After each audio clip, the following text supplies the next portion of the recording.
Hello guys, welcome back to our channel. One more mini blog. మా వారు snacks ఏమైనా ఉంటే పెట్టు అంటే వంటగదిలోకి వచ్చాను. ఏమున్నాయి అబ్బా అనుకుంటా. సరే జీడిపప్పు కానొచ్చినాయి చూస్తే. ఈ జీడిపప్పు ఇలా డైరెక్ట్గా తినడం కంటే ఏదైనా చేస్తే బాగుండు అనిపించింది కొత్తగా. అందుకే కాజు చిక్కీ ట్రై చేసి బాగా వచ్చింది. సరే అని మా ఓడికి ఇస్తున్నాను. తిని చెప్పురా ఎలా ఉందో అని చెప్పేసి. సరే ఇవ్వు మా తింటా అని చెప్పి అన్నాడు. అందుకే ఇస్తున్నా, తీసుకుంటున్నాడు. తీసుకొని నోట్లో పెట్టుకొని టేస్ట్ చూస్తున్నాడు. ఎలా ఉందిరా అని అడుగుతుంటే ఫస్ట్ ఫేస్ ఒక రకంగా పెట్టాడు. తర్వాత ఎప్పటికో లాస్ట్కి బాగానే ఉందిలే అని చెప్పి క్యూట్గా ఎక్స్ప్రెషన్ ఇచ్చాడు.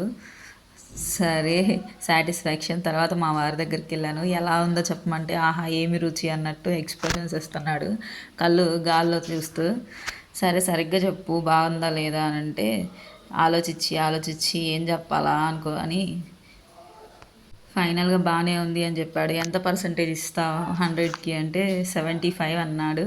ఎందుకు 75 బాగాలేదా అంటే బాగానే ఉంది, కొంచెం స్వీట్ తక్కువైనట్టుంది అని చెప్పాడు.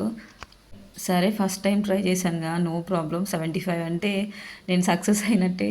చేసిన దాంట్లో ఇష్టంగా తిన్నాడు. మా వారివి నా కొడుకువి ఎక్స్ప్రెషన్స్ చూస్తుంటే చాలా హ్యాపీగా అనిపించింది నాకు.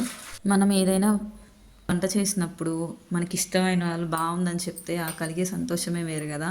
మా వారు అలా చెప్పంగానే చాలా బాగా అనిపించింది నాకు. ఇలాంటి మరెన్నో వీడియోస్ కోసం నియాన్స్ రాజ్ యూట్యూబ్ ఛానల్ లైక్ చేయండి, షేర్ చేయండి, సబ్స్క్రైబ్ చేయండి. మా వారు చూడండి బాయ్ చెప్తున్నారు. Okay guys.